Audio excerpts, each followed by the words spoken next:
नरेंद्र मोदी से भिड़ने चले पाकिस्तान के फर्जी फील्ड मार्शल असीम मुनीर के बुरे दिन शुरू हो चुके हैं। असीम मुनीर कभी अमेरिका के दम पर, कभी चीन के दम पर उछलता है। उसे लग रहा था कि नरेंद्र मोदी से उसे अमेरिका और चीन बचा लेंगे, लेकिन नरेंद्र मोदी ने ऐसा गेम पलट दिया कि एक झटके में मुनीर की हवाबाजी निकल गई। क्योंकि आप देखिए कि ऑपरेशन सिंदूर के बाद जिस मुनीर को अमेरिका बुलाकर ट्रंप लंच करवा रहे थे, जिस मुनीर के आतंक पर अमेरिका कुछ बोलने को तब तक तैयार नहीं था, उस अमेरिका को कुछ ही महीने में नरेंद्र मोदी ने ऐसा टाइट किया कि अमेरिका ने पहलगाम हमला करवाने वाले आतंकी संगठन TRF द रेजिस्टेंट फ्रंट को बैन करने का ऐलान कर दिया। इसका सीधा मतलब यह है कि अमेरिका ने भी मान लिया है कि पहलगाम अटैक पाकिस्तान ने कराया। अमेरिका ने भी मान लिया है कि पहलगाम अटैक को द रेजिस्टेंस फोर्स ने अंजाम दिया। अमेरिका ने मान लिया है कि द रेजिस्टेंस फोर्स लश्कर तैयबा का ही मुखौटा संगठन है और यह आतंकियों का संगठन।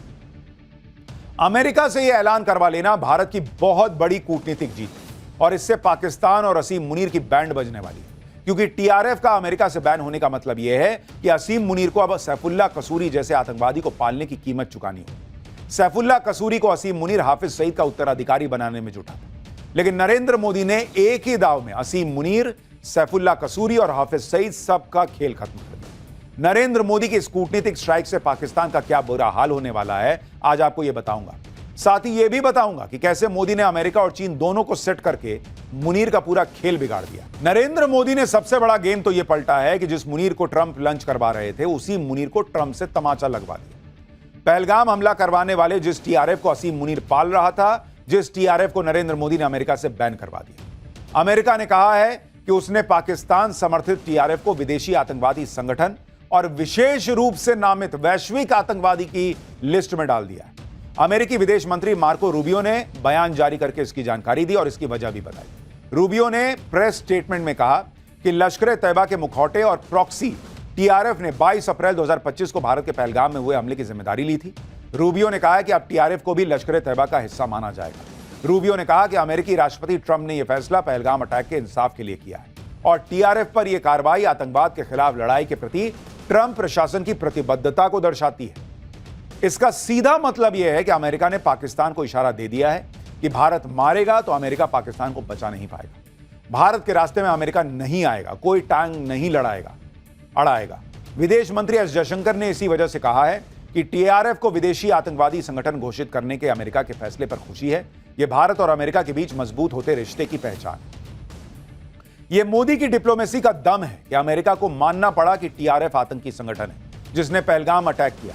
इसके लिए भारत ने पहलगाम हमले के बाद पूरी दुनिया में पाकिस्तान को एक्सपोज करने की रणनीति बनाई। अमेरिका, रूस, यूरोप तक प्रतिनिधि मंडल भेजे, अलग अलग मंच पर पाकिस्तान की करतूतों का खुलासा किया। पहलगाम अटैक में पाकिस्तान की भूमिका के सबूत दिए गए। TRF के आतंकियों, उनके नेटवर्क से जुड़े सबूत दुनिया के सामने पेश किए गए।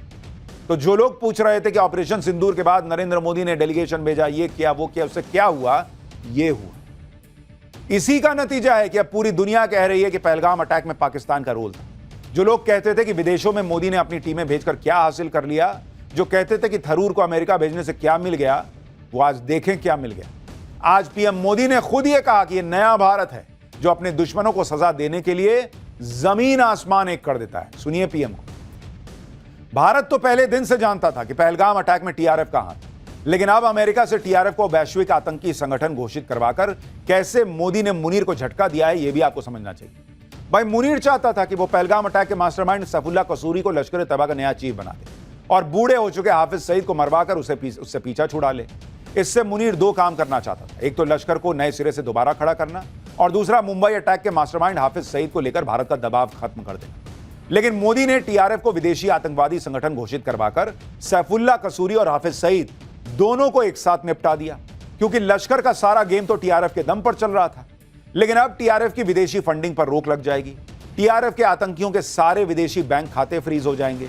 TRF पर बैन लगने से सैफुल्लाह कसूरी भी वैश्विक आतंकी बन गया है और हाफिज सईद को तो संयुक्त राष्ट्र और अमेरिका पहले ही वैश्विक आतंकी घोषित कर चुके हैं। यानी अब अगर मुनीर ने कसूरी और हाफिज सईद जैसे आतंकियों की फील्डिंग करनी नहीं छोड़ी तो मुनीर के लिए भी मुसीबत और बढ़ जाएगी। अमेरिका ने TRF को बैन करके सिर्फ मुनीर के मुंह पर तमाचा ही नहीं मारा, बल्कि पाकिस्तान सरकार को भी किसी को मुंह दिखाने लायक नहीं छोड़ा। क्योंकि पहलगाम अटैक के बाद जब संयुक्त राष्ट्र ने पहलगाम अटैक में TRF को दोषी बताया था, तब कैसे पाकिस्तान के विदेश मंत्री पाकिस्तान की संसद में खड़े होकर TRF का बचाव कर रहे थे, 22 अप्रैल को पहलगाम टेरर अटैक करने के फौरन बाद लश्कर तैयबा चीफ हाफिज सईद और सैफुल्लाह कसूरी के आदेश पर टीआरएफ ने हमले की जिम्मेदारी ले ली, लेकिन बाद में पलट गया क्योंकि उसको समझ में आ गया कि मामला गड़बड़ा गया है।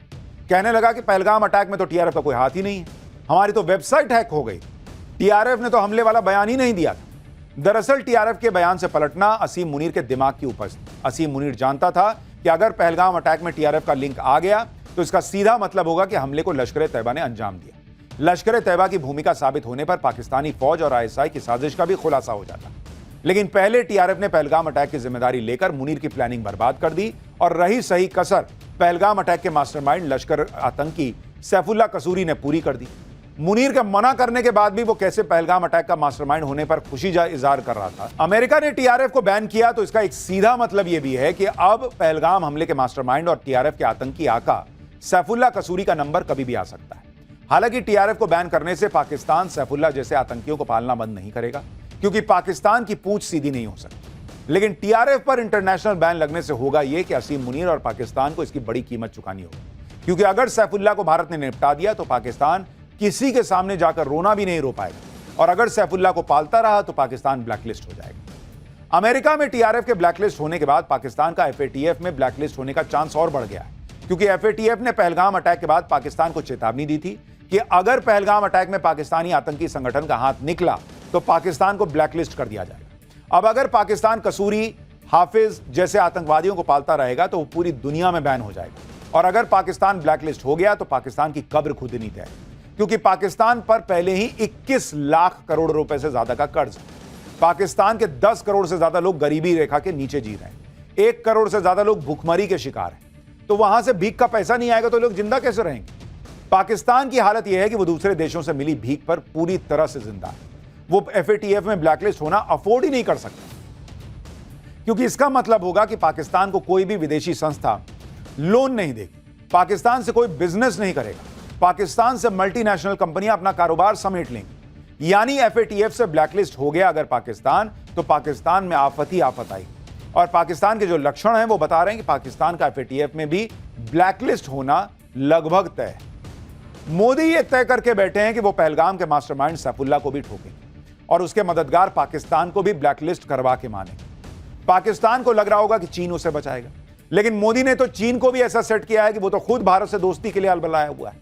आज ही चीन ने कहा है कि वो भारत और रूस के साथ मिलकर काम करने के लिए तैयार है। चीन ने यह बयान दिया है कि वो रूस और भारत के साथ डायलॉग बनाए रखने को तैयार है। चीन का कहना है कि तीनों देश आपस में बात करेंगे तो इससे तीनों देशों का हित है। आप देखिए कि अभी तक जो अमेरिका और चीन पाकिस्तान की साइड ले रहे थे वो अब भारत की बात सुन रहे हैं, क्योंकि ये नया भारत है। यही वजह है कि अमेरिका ने पाकिस्तान के लाख गिड़गिड़ाने के बाद भी टीआरएफ को आतंकवादी संगठन घोषित कर दिया। दूसरी तरफ चीन की बोलती बंद कर दी। भारत बार बार चीन में बैठकर पाकिस्तान की पोल खोल रहा है और चीन जवाब नहीं दे पा रहा। हालत यह है कि चीन अब हर मुद्दे पर भारत से बातचीत की कोशिश में जुट चुका है। पीएम मोदी जो करते हैं डंके की चोट पे करते हैं, और यही वजह है कि चीन से न सिर्फ बात हो रही है बल्कि आंख में आंख डालकर बात हो रही है। पिछले 22 दिनों से भारत की तरफ से चीन के 3 हाई प्रोफाइल दौरे हुए हैं, और हर बार भारत ने दिखा दिया है कि अब चीन से जो बात होगी वो बराबरी की होगी। 23 जून को एनएसए अजीत डोभाल ने बीजिंग का दौरा किया। उन्होंने चीन के विदेश मंत्री वांग यी के साथ सीमा विवाद पर बात की। इसके 2 दिन बाद 26 जून को रक्षा मंत्री राजनाथ सिंह ने किंगदाओ की यात्रा की। यहां उन्होंने एससीओ रक्षा मंत्रियों की बैठक में पाकिस्तान को कड़ा संदेश दिया। फिर 15 जुलाई को विदेश मंत्री एस जयशंकर ने चीन का दौरा किया, जहां उन्होंने चीन के राष्ट्रपति शी जिनपिंग तक पीएम मोदी का मैसेज पहुंचाया। एनएसए अजीत डोभाल और राजनाथ सिंह ने चीन पहुंचकर पाकिस्तान के खिलाफ जमीन तैयार की। इसके बाद जब विदेश मंत्री एस जयशंकर चीन पहुंचे तो उन्होंने चीन के राष्ट्रपति को पीएम मोदी का मैसेज दिया कि आतंकवाद पर पाकिस्तान का साथ और भारत से दोस्ती का हाथ एक साथ नहीं मिलाया जा सकता। इसके बाद जब एससीओ विदेश मंत्रियों की बैठक हुई, जिसमें पाकिस्तान के विदेश मंत्री इशाक डार मौजूद थे, इशाक डार के सामने जयशंकर ने आतंकवाद के मुद्दे पर पाकिस्तान को जमकर लताड़ा और पाकिस्तान को पूरी दुनिया के लिए खतरा बता दिया।